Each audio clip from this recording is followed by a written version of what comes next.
और बहने का हाल बा? मम्मी हरे सब ठीक है? हाँ मामा सब ठीक है।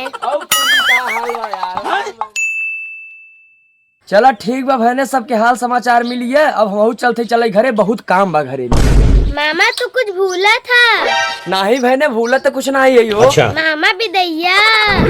अरे यार बहने, हम फुटकर पैसे ही नहीं लेके आवन हो। रुका रहा मामा, मंदिर से फुटकर लेके आवत है। अरे यार बहने, हम तो पैसे ही ले आवे की भूलियन घरे से। ला मामा पेटीएम कह दे।